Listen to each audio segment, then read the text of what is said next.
picked the first two randomly out of the box. Up first, we have Tammy Brown from Janesville, followed by, I believe it's Tom Burke, is that right, from Elkhorn? All right, Tom. Tammy.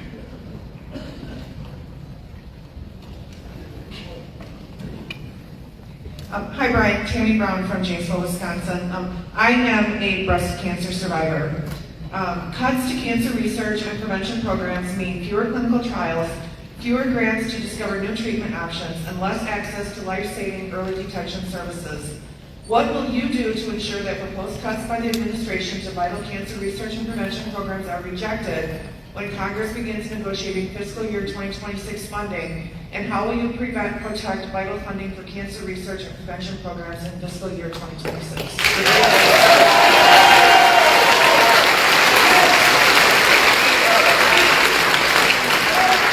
It's a great question. Some of the research that our federal government has done, in particular as cancer, and has impacted your life, it's impacted my family's life as well, and it's probably impacted almost everybody here in this audience today.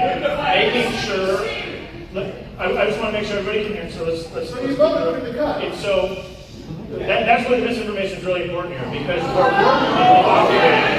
where we're currently operating on is the previous fiscal year's cuts, and your question correctly identifies that. So the spending program that we're under right now was approved and signed into law by President Biden. We're engaged in the dialogue.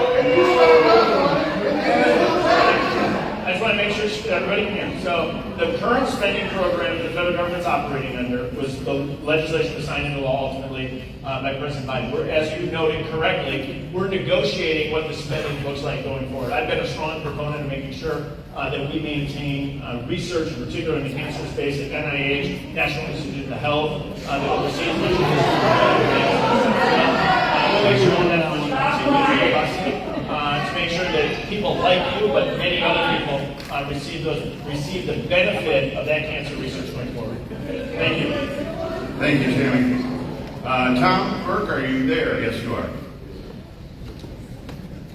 And on deck, we should have Paul Christopherson. My main concern is the tariffs that are coming up.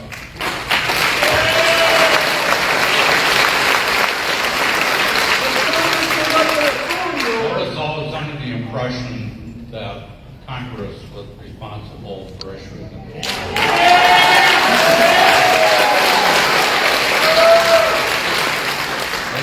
I really feel that this is a terrible tax that's going to be placed upon the citizens of the United States.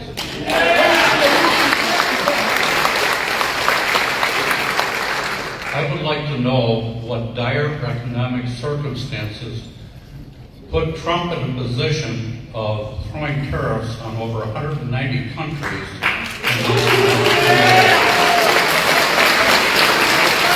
You have allowed him to do that, and it's sad, quite frankly.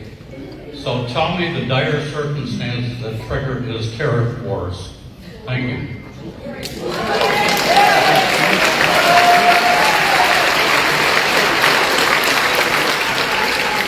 Tom, you got a veteran's hat, so out of the gate, I just want to say thank you for your service to our country.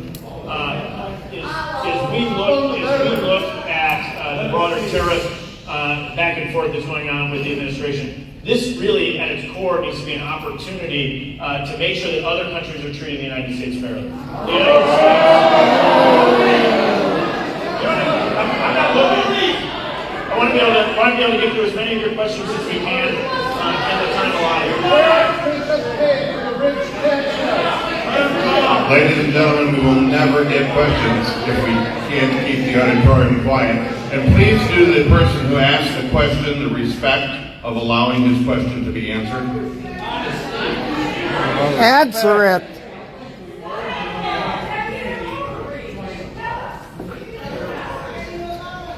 So my broad view here is that what we need to do is make sure that we're having other countries treat the United States fairly. China has been an egregious abuser of U.S. trade policies over multiple administrations. And so actually putting pressure on our allies...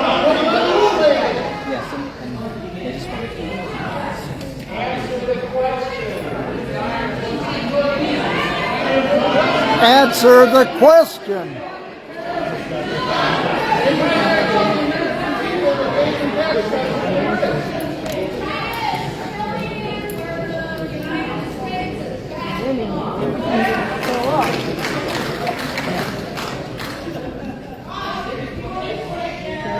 So we have a question on the floor, folks, that I would assume that our guests would like to hear the answer to, or he wouldn't have asked the question.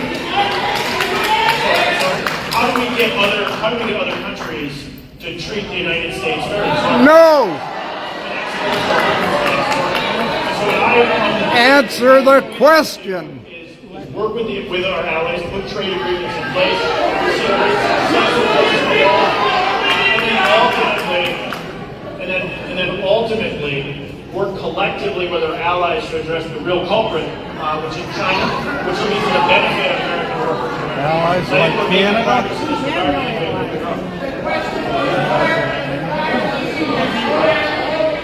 Let me ask the gentleman who asked the question. Do you feel that was adequately answered? I didn't ask anybody else. I asked the gentleman who asked the question. Let's be wanna pick a kind fight to with this us? gentleman, please. Oh, you haven't answered. Yeah.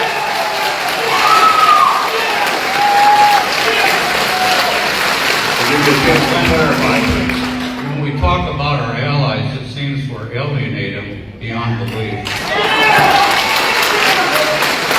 have family in Canada. I have several friends in Canada, and I can't believe what we're not negotiating with them. But please explain to me what the dire emergency was that existed. And until I get that answer, I am going to be totally opposed to these tariffs. Period.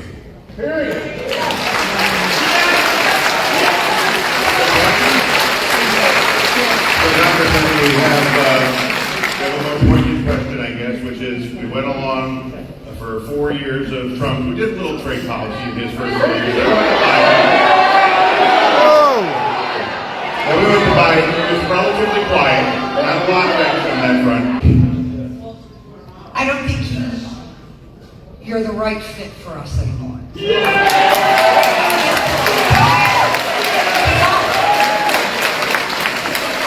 really don't relate to most things anymore, and you gotta know when to step down.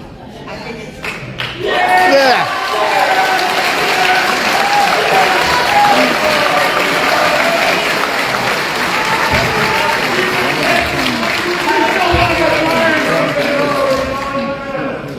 And behind Kelly, we have Hugh Gracely, I believe, but Kelly Nevins.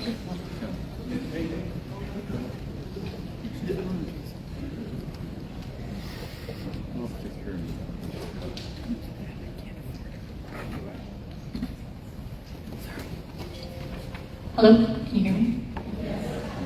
All right, so I do want to say I would like to hear his answer, and I'll give you 2 topics. So I've worked in banking for 15 years. You worked in what? I've worked in banking for 15 Banking. years. I currently work for one of the top 10 banks in the country, and I have an opinion on tariffs, so we can discuss that. And I also am half Japanese and have family members that were interned in the Japanese internment camps. And so I'd like for you to listen to my perspective on that as well. So I'll give you the choice which one you'd like to speak to. I'll take either. I mean, I'm happy to do both. It's however you want to use your time. Okay. So I'll start with my family experience in the Japanese internment camps. I'm half Japanese, and truly, my entire life growing up, I've been mistaken for Hispanic. When people walk up to me and speak Spanish, I'm like, sorry, I don't speak Spanish. So I honestly worry for my safety, my own safety. I work both in downtown Milwaukee and downtown Chicago regularly. And my family, my grandmother, my grandfather, my great aunt, my great uncle, and all of their families were U.S. citizens, and they were interned during World War II. They were detained in the Japanese internment camps. My grandmother, who was an incredibly kind, loving woman who you would never know went through the trauma that she went through. She in her last days of her life, I recall, was unworking, having a hallucination, where she was screaming, "You're treating us like animals. How can you do this to us? We're Americans, we're people. How can you do this to us?" And she was reliving her experience, being taken from her home, and only being able to take the things that she could carry. And she was kept in a horse stall, a used horse stall, and she lived there for a month while the barracks were being built. And these barracks were just wood walls with like a potbelly stove to keep you warm. She lived in Minnedoka. My aunt, and to compare this to current events, the Alien Enemies Act that was used to deport people to El Salvador was also used prior to the Japanese internment camps. And then President Trump said, "Homegrowns are next," when he was speaking to the El Salvadoran president. And he used that act just before that act was enacted just before the executive order to detain anybody who was at least 1/16 Japanese, including my own children who are blonde-haired and blue-eyed. And he's also trying to get rid of birthright citizenship. And again, it worries me, having known my family's history of being detained and having everything taken from them. My grandfather was a farmer who was put in the internment camps, and his farm was taken by the government for failure to pay back taxes because on his questionnaire he decided he put that he would not rescind his ties.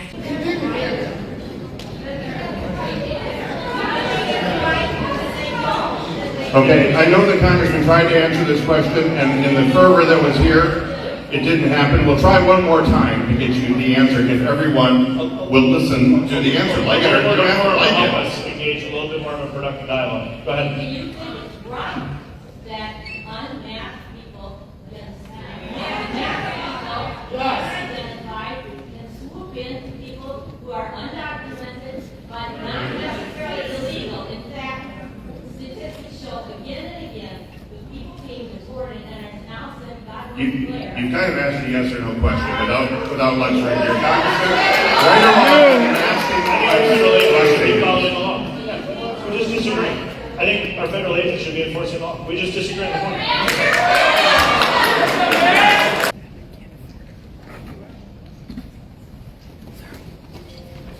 Hello, can you hear me? Yes. All right, so I do want to say I would like to hear his answer, and I'll give you two topics. So I've worked in banking for 15 years. You worked in what? I've worked in banking for 15 Banking. years. I currently work for one of the top 10 banks in the country, and I have an opinion on tariffs, so we can discuss that. And I also am half Japanese and have family members that were interned in the Japanese internment camps. And so I'd like for you to listen to my perspective on that as well. So I'll give you the choice which one you'd like to speak to. I'll take either. I mean, I'm happy to do both. It's however you want to use your time. Okay. So I'll start with my family's experience in the Japanese internment camps. I'm half Japanese, and truly, my entire life growing up, I've been mistaken for Hispanic. When people walk up to me and speak Spanish, I'm like, sorry, I don't speak Spanish. So I honestly worry for my safety, my own safety. I work both in downtown Milwaukee and downtown Chicago regularly. And my family, my grandmother, my grandfather, my great aunt, my great uncle, and all of their families were U.S. citizens, and they were interned during World War II. They were detained in the Japanese internment camps. My grandmother, who was an incredibly kind, loving woman who you would never know went through the trauma that she went through. She, in her last days of her life, I recall, was unworking, having a hallucination, where she was screaming, "You're treating us like animals. How can you do this to us? We're Americans, we're people. How can you do this to us?" And she was reliving her experience, being taken from her home, and only being able to take the things that she could carry. And she was kept in a horse stall, a used horse stall, and she lived there for a month while the barracks were being built. And these barracks were just wood walls with like a potbelly stove to keep you warm. She lived in Minnedoka. My aunt, and to compare this to current events, the Alien Enemies Act that was used to deport people to El Salvador was also used prior to the Japanese internment camps. And then President Trump said, homegrowns are next, when he was speaking to the El Salvadoran president. And he used that act just before that act was enacted just before the executive order to detain anybody who was at least 1/16 Japanese, including my own children who are blonde-haired and blue-eyed. And he's also trying to get rid of birthright citizenship.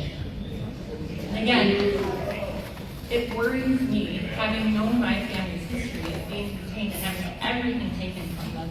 My grandfather was a farmer who was put in the internment camps, and his farm was taken by the government for failure to pay back taxes because on his questionnaire he put that he would not rescind his ties to Japan, even though he had never given in to Japan. He was born here. And so I'm seeing ask these you to parallels. formulate your question just so we have time for other people. So I again, appreciate the background that you're giving us. my worry is that we are repeating history here. In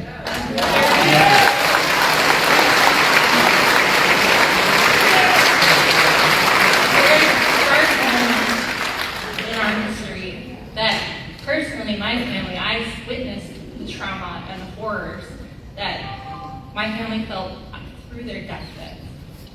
And I don't want anybody, immigrants or not, if they're not criminal, being here being here illegally is a misdemeanor offense. Crossing our border illegally is a misdemeanor offense.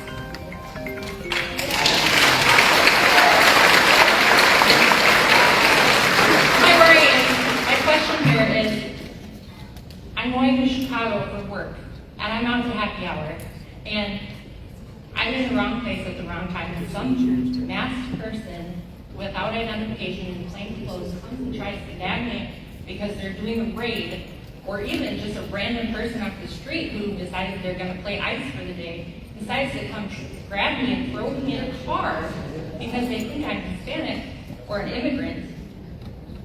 I'm afraid for my own safety. For my children's future, and there are countless articles out there, American citizens that have been detained for months. Like, long periods of time.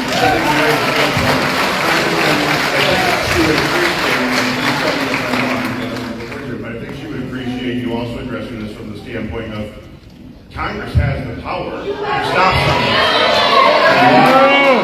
People in Congress working on legislation, bill overhauling. So first, thanks for sharing that your familiar story. One of the more darker chapters of American history is U.S. citizenship. We may agree to disagree. I would offer that the Japanese internment was one of the darker chapters in American history. U.S. citizens You're repeating it now. For nothing other than their background.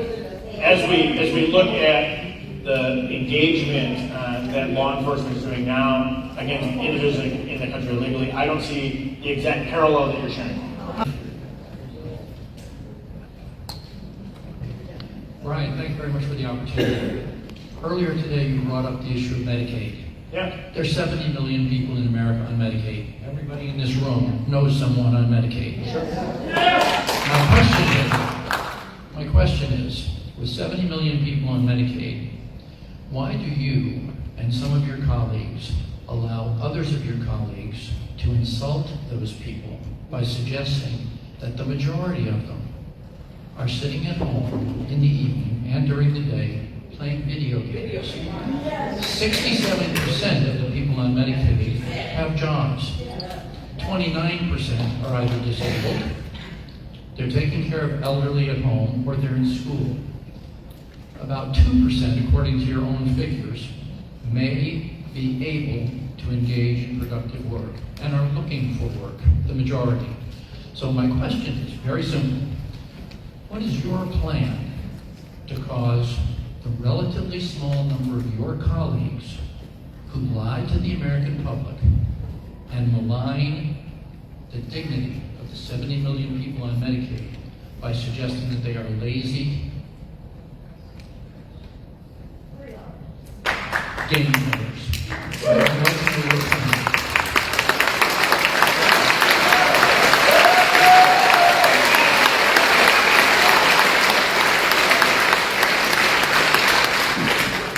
It's a great question because in many ways we've allowed our dialogue to denigrate. And so, so every individual is entitled to their right to free speech. We can see it in this room. Not lost on me. I don't control the speech of the 434 other members of the United States House of Representatives or the 100 United States Senators. I control my speech. And I would not engage in denigrating. Let the gentleman have a chance to dialogue here. I would not engage in denigrating individuals that are on welfare programs. I'm not going to restrict other individuals' rights of free speech, but I do share my opinion. I'll let you follow up. Yeah, that's fine. The follow-up then is, what is going to cause the House of Representatives to act in a more dignified and appropriate manner relative to the American public?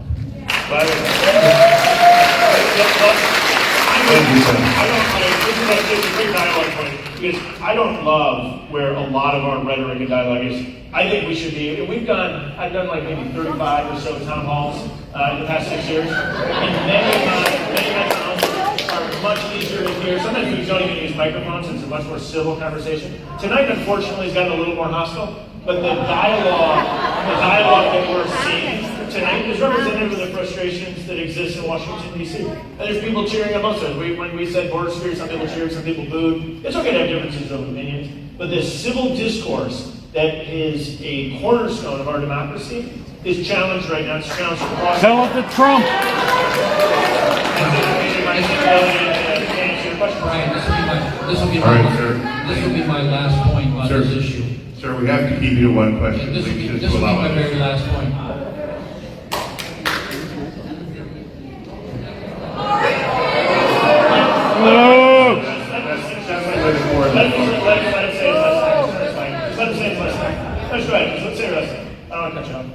We want to get those things. It's just like I would just be interested in how you as an individual react when your colleagues do that, because I've never heard you object to them in public.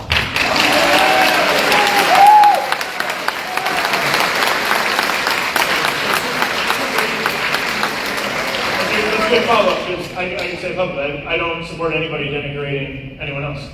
People have a right of free speech, and a lot of our discourse is large.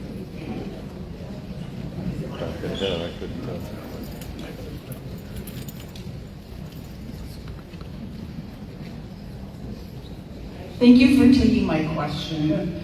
My question is, we heard a lot of blame to the Biden administration about lack of rules for the immigration issue, but we have never ever had a concentration camp in Florida. Could you address how we got to that point?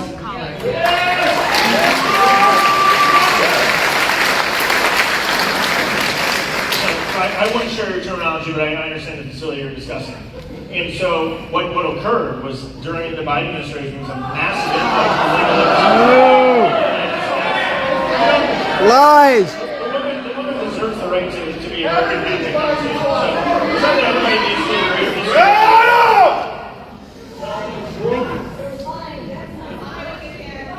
But it's a little hard to hear. Go ahead.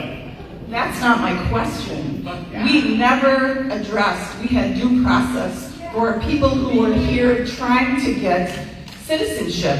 We never had a concentration camp, and that happened on your watch. Yeah.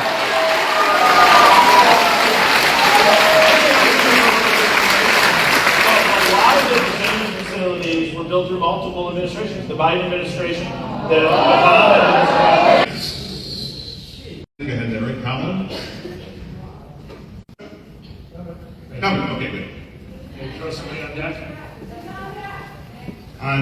be Julie Richardson from Janesville.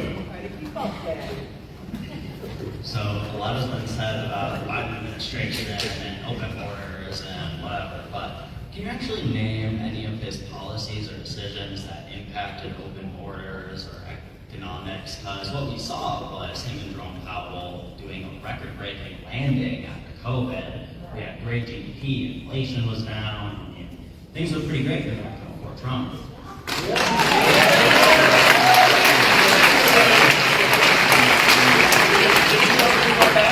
a lot of discussion on the topic. And I always said you need to do 4 key things for executive action that would have real and meaningful impact on securing U.S.-Mexico border. You reinstate stay in Mexico, you restart border wall construction, you end catch and release, and you stop the use of the parole system. There's those 4 executive actions that I believe are going to be essential to re-securing the U.S.-Mexico border.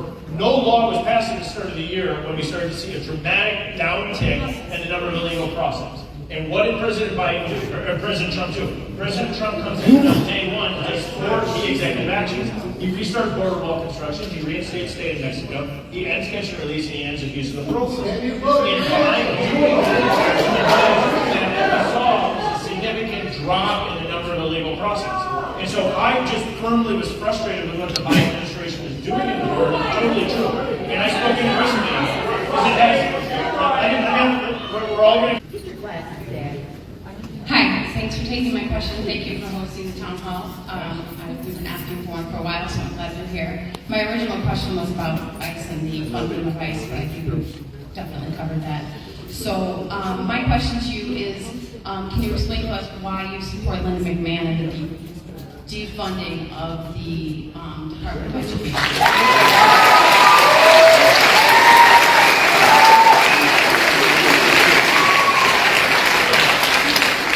Again, going back, there was a question earlier, was related to cancer research, so a little bit is going to be the same answer, but let me dive a little bit deeper on the Department of Education.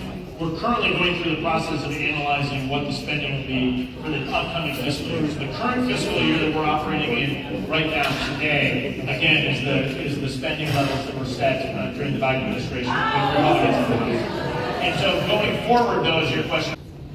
I'm Vivian Creekmore from Milton. I actually live right outside your hometown.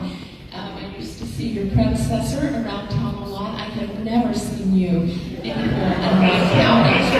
And I want to confirm actually used to work at Milton Charter you are correct. I'm not here to listen to you, and many of us are, because we know what you're going to say ahead of time. I will also I'd like to remind you that you're a pretty rich boy who has never missed a meal, always had a nice place to live, had great jobs, made a lot of money, and I can't relate to that. You know, that's not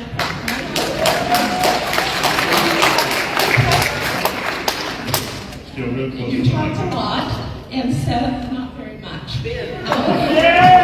Alcatraz is a concentration camp. The difference between a prison or detention facility and a concentration camp is due process. Yes.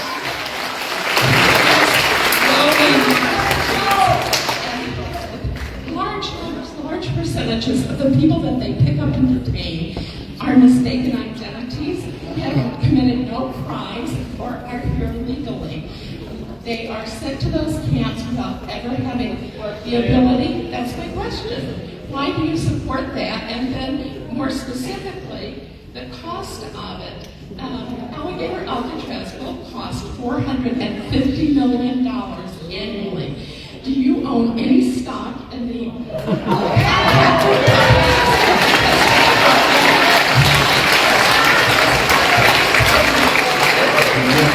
immigration detention is big business. And I also wonder if you're looking for the various money market schemes, looking at that, because you talk a lot about crypto. So the question specifically, Vivian, is... Some advice, because I spent a lot of time working with people and facilitating groups and communication. You would be well served. Do not blame another thing on Joe Biden.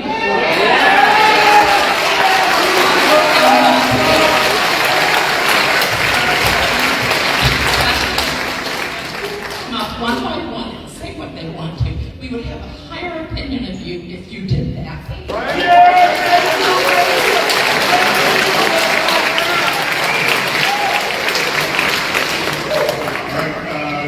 Sharna, is it? Sharna, Eric?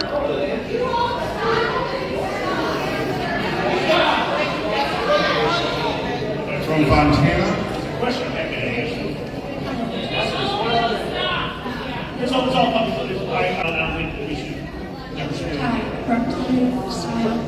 First of all, I want to thank you for answering all the contacts that I've made with you over the years. Either you or your staff have responded in a very timely manner. I may not agree with you. I may not agree with you on the issues, but I appreciate that you respond to my voice. So thank you. I appreciate it. We've got, just in context, we've received about 100,000 outreaches so far this year. And I make it a priority to try to get back to it. It doesn't mean I'm perfect. We make it a priority to try to get back to absolutely everyone who reaches out to advocacy. I just would also like to make a comment to the audience. I think it's very important to have a sense of decorum, to have respect. We want this country to come together. And unless we have some little discourse, unless we can come together and respect what everybody says, we're not going to get there.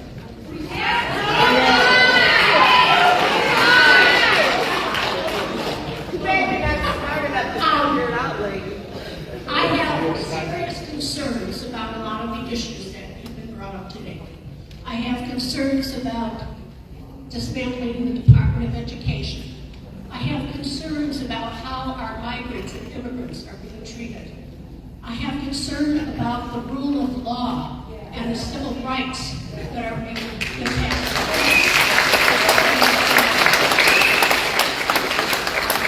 And some of the questions, I prepared questions today, I put 8 questions. Some of them have been answered, and I'll be glad to share these with you at the end. But the one thing that I would like to talk about, which I think most of us can agree about, is our environment.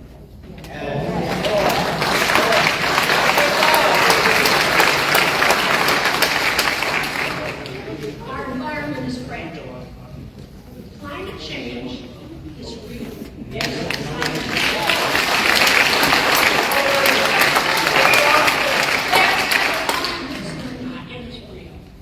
Extreme weather conditions are happening more frequently as we experience them and read about them. The EPA is regulating the standards that are in place to fight climate change and protect the citizens. Where do you stand on this issue? And how can you be an advocate for us to initiate legislation to restore our safeguards?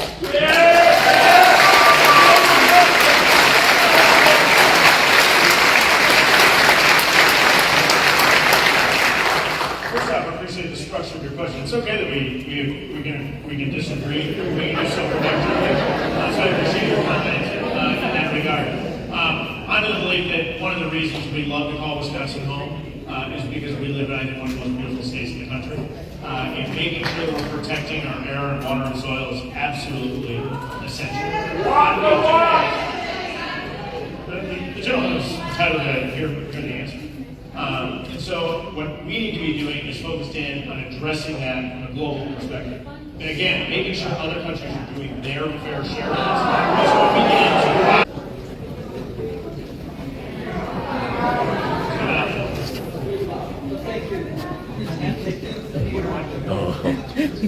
Could have missed it.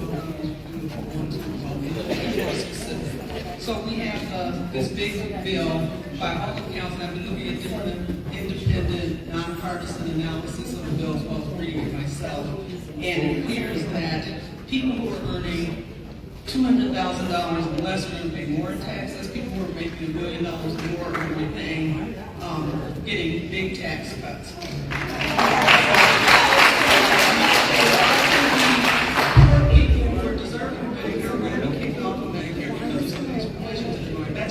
that's going to have the most analysis. But there's no discussion about the health care executives who have been fraudulently taken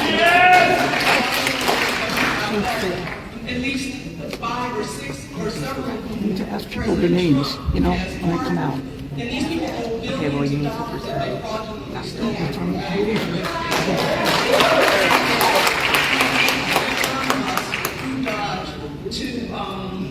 When he was under investigation by at least 33 different agencies for fraudulent behavior, for other kinds of violations that he committed, all of those investigations have gone away, and he's walked away with all of our personal information, which none of us in this room, I'm sure, gave him permission to take our personal information.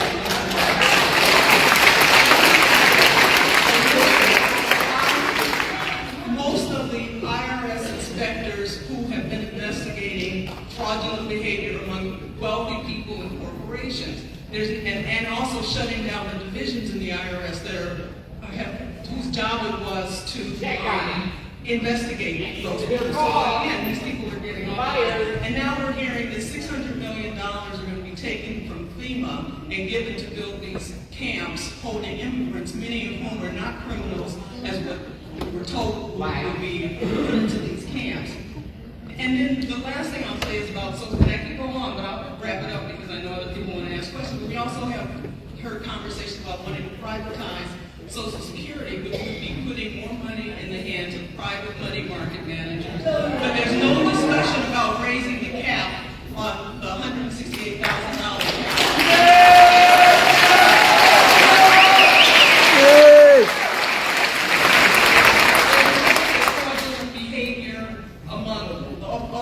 Wealthy people, but yet you're, putting all this emphasis on all these people on Medicaid and such who are supposed to be gaming the system. So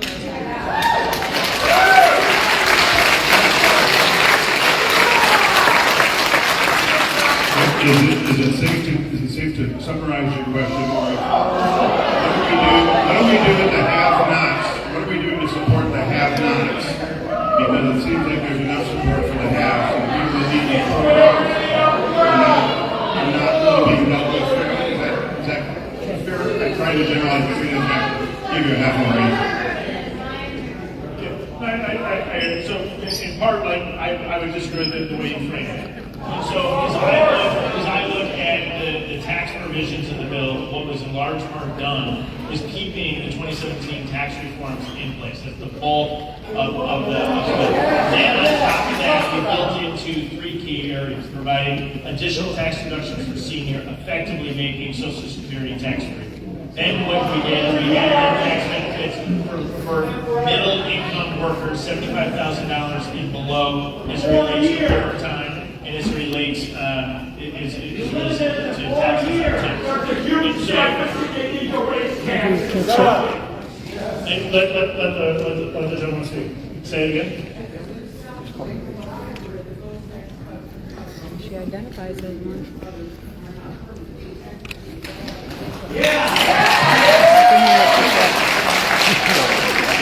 So in there are, but up on the home stretch before we got out of school. But let's keep going. All right, is it Barbara? Hello. I have lived in Wisconsin all my life. I received your newsletter. As you can see, people have many concerns about what's happening in Congress. Zip codes not being a major concern. I see all of these things, and I'm wondering, we elected you, not your predecessor, not previous administrations. We elected you, and I would like to have 2 examples where you have voted on an issue representing Wisconsin and against the majority rule of the Republicans, where you stood up and did not just vote on a Republican. Yes, I want to know 2 examples where you voted your ethics. And I also want to say I have written to you several times and I have never gotten a response.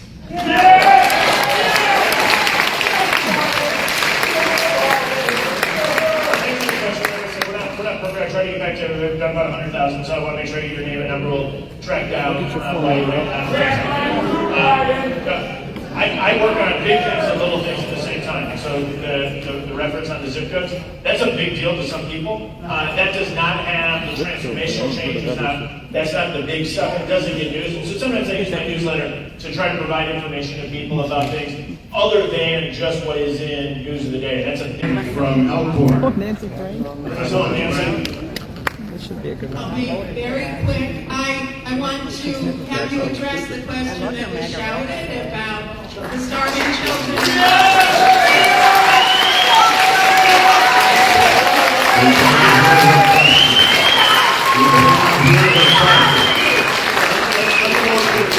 But also the hungry children in Wisconsin do this.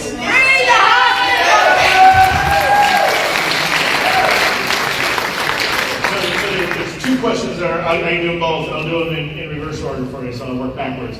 So the SNAP benefits, where there's a lot of inaccurate information as to what happened. What we did as it relates to SNAP, which is Supplemental Assistance Program, some people call it food stamps.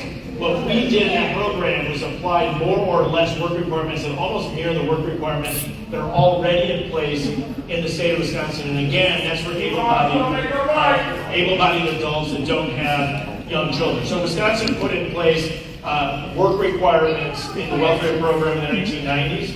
The federal government's work requirements that are now applied are actually reasonably similar to what is currently in existence in Wisconsin. Other states run their programs very poorly. Wisconsin has an error rate, for example, of a little less than 5%, meaning if you're giving out these benefits, an individual may receive the wrong amount of money on their card. Wisconsin, that error rate is less than 5%. Other states are 10% or above. And so what we're really going to see, if we implement this correctly in other states around the country, is actually many other states coming to the Wisconsin standard. So you're not going to see the reduction in some of the fear-mongering that's been out there as it relates to the state of Wisconsin. I think what you're actually going to see is the program strengthened for those that it was designed for. Your second question, which was your first question.